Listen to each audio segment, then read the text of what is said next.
with Leach and Bulford and O'Connor.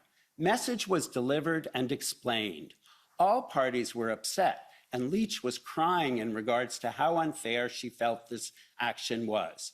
PLT advised them to depart and message this out to others. All parties were upset when it was explained that people who are helping logistics can also be charged and held accountable. All understood messaging. They do feel that this message will harden participants' resolve as they feel that it is a tactic of dictatorial government. Suggestion was made to have children leave the red zone. Seems pretty clear to me that you were given the message, right? I was never told I needed to leave.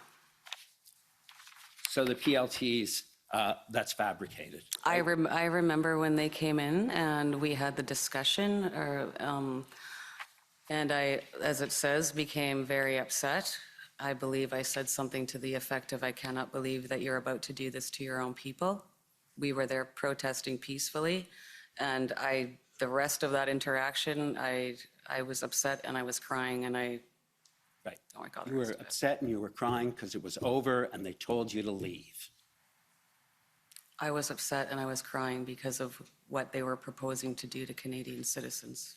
And they told you to depart and they told you to message that to others. I don't Right? recall them telling me to message that to others or that Majority of your time in any of those places, right? You just couldn't. I visited them, but yeah, not as much as I wanted to. Yeah.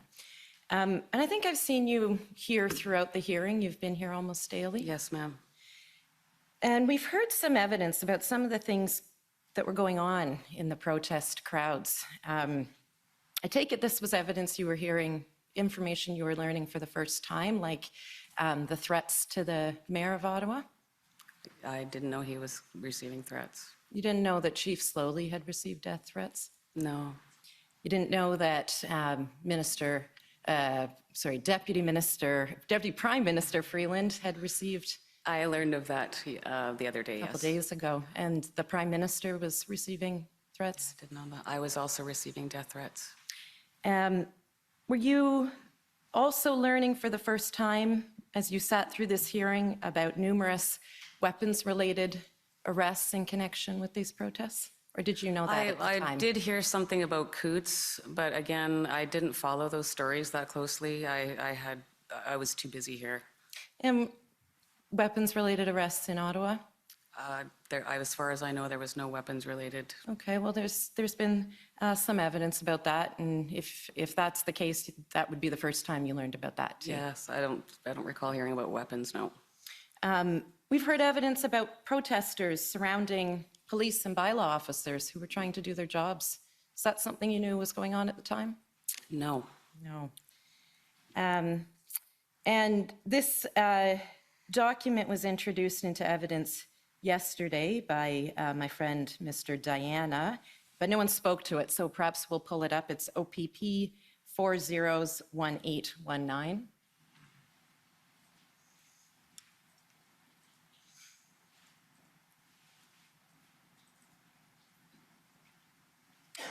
It's a OPP intelligence report for February 14th. And if we could please scroll down to page 2. And just, sorry, the very first paragraph there. And February 14th, of course, that's a big day. That's the day that the Emergencies Act invocation was announced by the Prime Minister, right? Yes. And the first bullet point there says Ottawa Police Service identified an online video in which a driver at the blockade had made inflammatory statements referencing violence, such as using a truck as a weapon. The video also showed him displaying a protective vest, which he claimed would stop an armor-piercing round. He claimed that he brought it with him to protect himself, and that he had worn it at the blockade. OPP field officers have spoken with this male, and his truck has been positioned in front of Chateau Laurier since the beginning of the protest. And I take it that's new information for you as well? That is new information. Yes, it is. I'm not sure about that question. Let's be a little careful with how we do that, please. Can you confirm that's you, Chris? Excuse me? Can you confirm that is you in the video? It is me. Thank you. Now I'd like to ask you, Maggie, a few questions about what happened to you on Saturday, February the 19th, 2022. And I'd like to bring up a document, and this is a video that I did disclose yesterday, and it's a video of it's a photo. It's a photo of when Maggie was kneeling in front of the police. David Michkowski for the Ottawa Police. For the reasons I've already articulated, that should not be allowed. Just confirming to the right in the green jacket, that's you kneeling? Yes, and the charter is in front of me, and there are several people also kneeling and praying, Thank you. or doing however they're. Okay. Now, I'd like to call up a video, and this is a video of the arrest of Maggie, and she spoke about it, and I think it is important, Mr. Commissioner, that everyone here sees it. It's simply a video of what she already described and put into evidence. David Michkowski for the Ottawa Police. I understand that is one of the videos that was disclosed last night as well. That's correct, and it's also a video that was available to the public at large via the newspapers. And can you, for the record, explain why it is these things weren't? Constitutional freedoms. Mr. Deering, I think counsel for the Ottawa Police Service asked you a question about whether you saw news reports telling you not to come to the protest area after the Emergencies Act was invoked. You replied that you weren't watching the news around that time because the media had been lying about the protests. Do you remember that question? Yes, I do. But you saw news reports about the protests before that time, didn't you? I may have. It may preclude some of my questions, but did you see news reports that lied about or misrepresented the protests? All the time. Did media reports suggest that the protesters were aggressive, They did. racist, They did. violent? They did. While you were at the protests, did you see any aggression or violent behavior from protesters?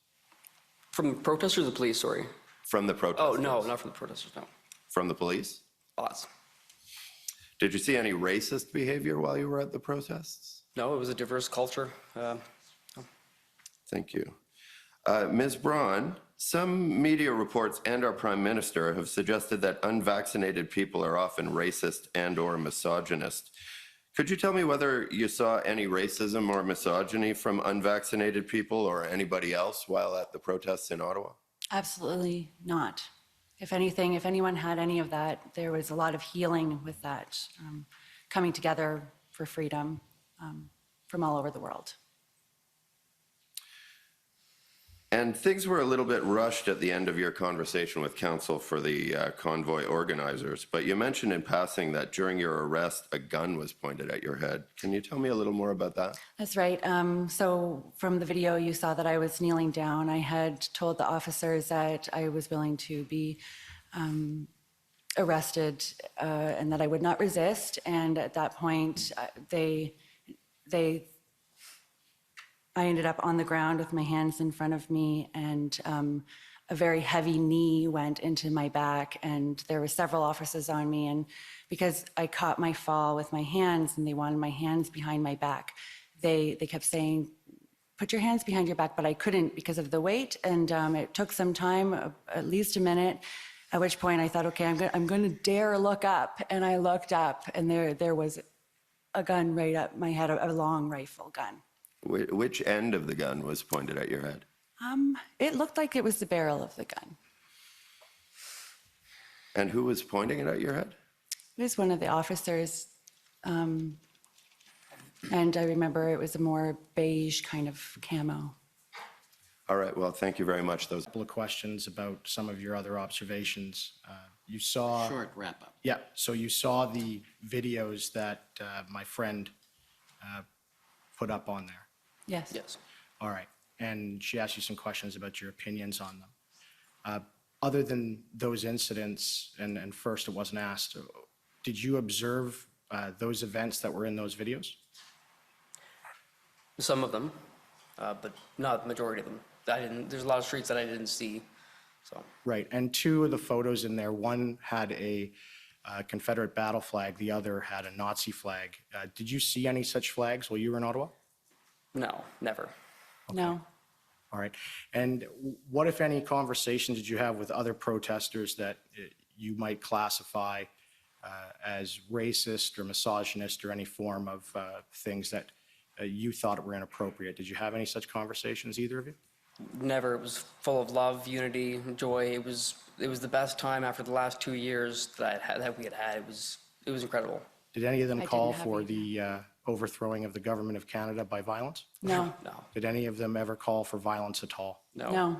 No. Did you see anything with respect to destruction of property? No. Thank you. A performance, I think, and just kind of meet and greet and leave, and that was about it. What were the names of the two comedians? It was Brendan Blackyer and Sam Walker, or maybe, I'm not sure if Sam attended, but Brendan for sure.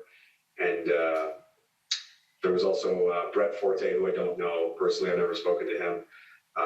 I was just made aware that they were there because they posted a video of them traveling there to say hi to everybody. And so Chris Lysak, Mr. Adam Skelly, Brendan and Sam, are they members of the Diagolon community? No. They may identify as fans. Mr. Lysak would. Brendan probably would. Sam, potentially. Mr. Forte, I've never met or spoken to. If you're a fan of Diagolon, you're part of the community, right? Again, it's just kind of a self-identifying. You could say it's as simple as, as identifying as a Toronto Maple Leafs fan by putting a sticker on your truck. It's really that simple. So the answer to my question is yes. I suppose so, yes. Were you communicating with the individuals you just identified while they were in Coutts? No. How do you know Chris Lysak?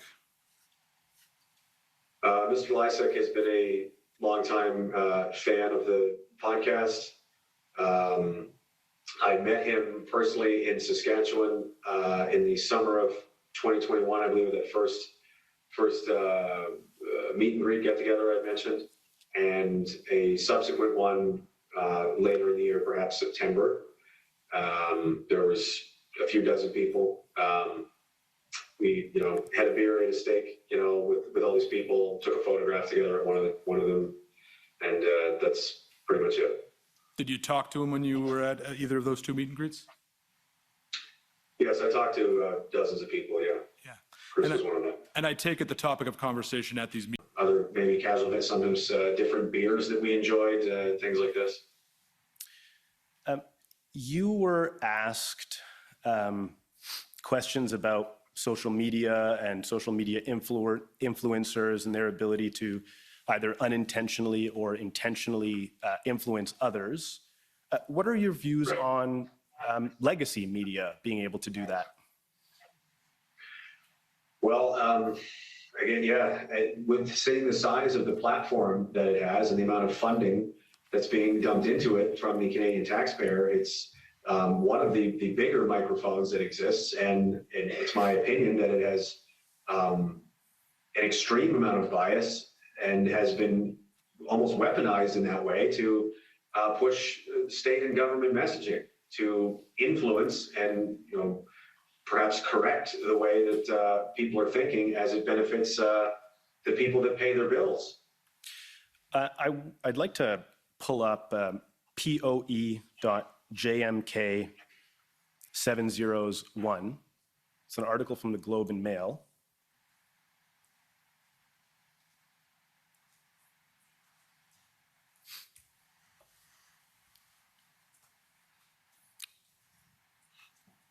Can you see this article on your screen, Mr. McKenzie? Yes, sir. Are you familiar with it? No, I've never seen this before. Okay, if we could scroll down a little bit and stop right there for a moment. Could you please read that, Mr. McKenzie, and tell us when you're done? Yes, sir. You want me to read it aloud or just quiet silent? No, just to yourself. I'm going to just cover some of the content in that. Okay. Yeah, I've got it. Thanks. Okay, if we could go down a little bit further.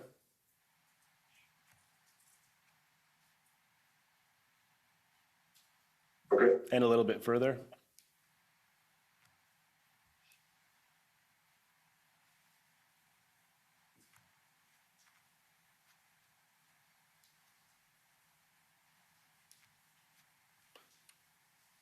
Okay. And then just a little bit further.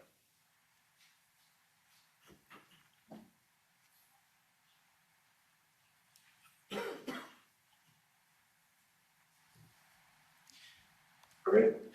So this was an article that was published around February 16th after the Emergencies Act was invoked by the government. Okay. And there are comments made by Public Safety Minister about that were later clarified by his spokesperson. Mr. Mendicino didn't name any organization during the news conference, but his spokesperson, Alexander Cohen, later said that the minister's remarks were in reference to Diagolon. I see. If we could go up just a little bit further to the comments that were actually made by Mr. Mendicino, further up, please. Right there. So, quote, "It could have been deadly for citizens, protesters, and officers. We need to be clear-eyed about the seriousness of these incidents, and indeed, several of the individuals at Coutts have strong ties to a far-right extreme organizations with leaders who are in Ottawa."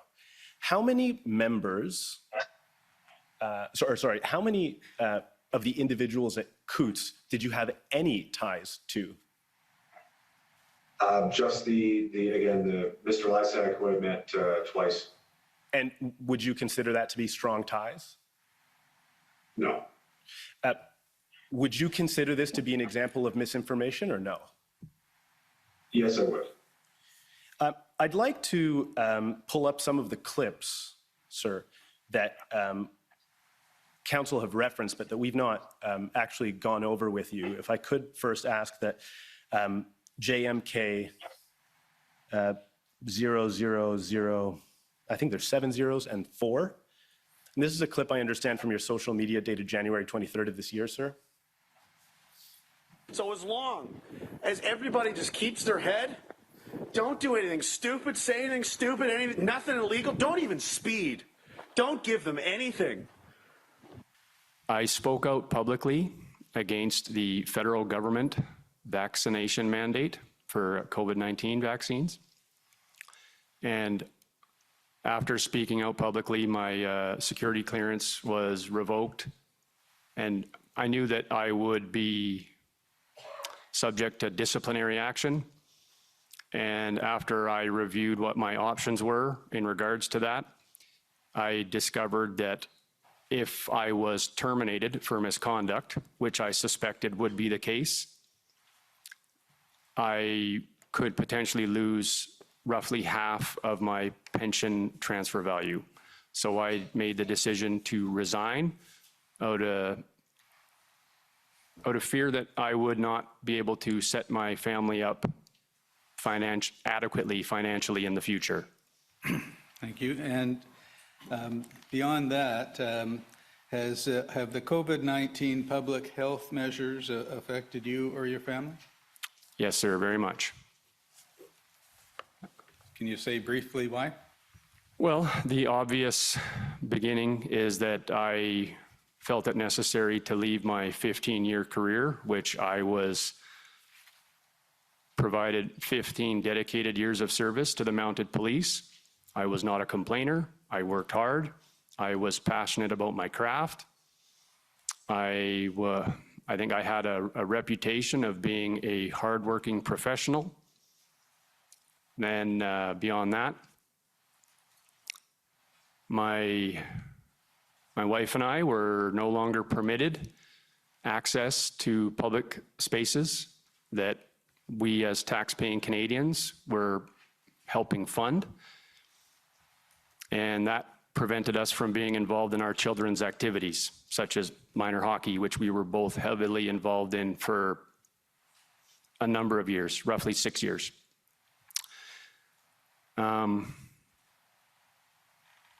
We couldn't travel to see our family in northern Alberta, which, living in the second largest landmass country in the world was problematic. So it's roughly 40 hours of drive time. And we lost neighbors and friends who were perfectly fine to have relationships with us until the vaccine passport deadline kicked in. And then we were no longer worthy to speak to. And beyond that, there was a very heightened state of anxiety about how much further the situation in Canada would degenerate. And what I mean by that is that the dehumanization effort had begun. And that was in, I believe that was in August of 2021, when the Prime Minister had initially announced the impending federal vaccination mandate, and then he was campaigning into September for his snap election. And he was making comments regarding. Okay, sir, we only have an hour, so Okay. Can we, I think the commissioner understands what you're saying. The ultimate problem was that the Canadian population was led to believe that people like myself and my family were a threat to other people and their children, which was not true, by his own admission in July of 2021 on camera. Can your because Confederate flags can be viewed as a racist flag, is that right? That's correct. Right. It appeared staged to me. Right. And so, and you didn't think that there was anyone involved in the convoy who brought Confederate flags to the protests, is that right?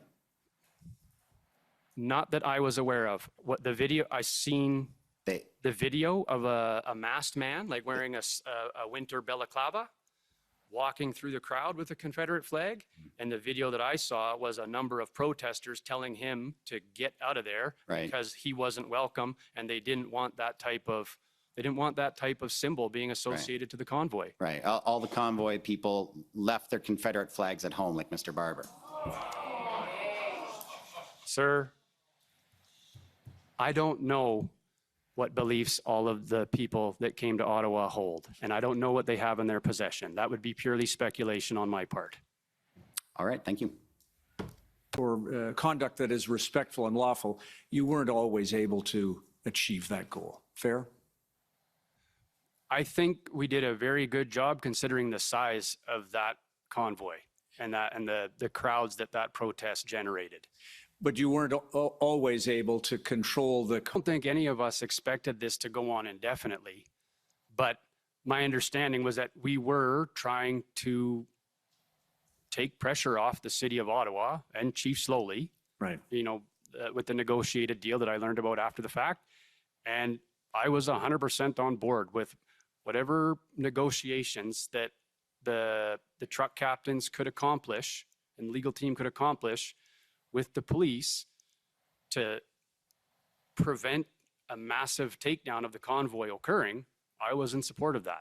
Right, because in the absence of some effort by the convoy, successful effort by the convoy organizers to be able to eliminate the consequences for the residents and the city of Ottawa, the businesses and the like, you understood that it was going to come to an end via a police enforcement action. I knew that was a possibility. I didn't, like I said before, I had hoped that it wouldn't come to that. Right. And that, honestly, sir, I was hoping that the police would stand up with us, which would then basically be a symbolic gesture for the federal government that what they were doing was no longer lawful in Canada, and they weren't going to have the police as their enforcement arm to do anything that was unconstitutional and unlawful and not backed on evidence. Which would require police services, not just Ottawa, but OPP, RCMP, PPS, all of the other services who had come to help to disclaim their duty to uphold the law. You were asking quite a lot. Yeah, I was, but it happened in Ontario earlier in the declared pandemic when Premier Ford tried to exert more power, and the police said no. Folks, if you want to be kept up to date on what's happening at the Emergency Act inquiry, including my live tweets and some clips and highlights that occurring at the Emergency Act inquiry, by heading over to revolutionnews.ca/Emergency Act Commission. That's revolutionnews.ca/Emergency Act Commission. And of course, here, folks, while you're there, please head over to donorbox.org/Emergency Act Commission. That's donorbox.org/Emergency Act Commission. And of course, here, folks, if you could chip in a buck or two, that will be greatly appreciated, as it will help me cover my travel expenses, including my expenses on food, as bringing you these stories doesn't come for free. Thank you so much.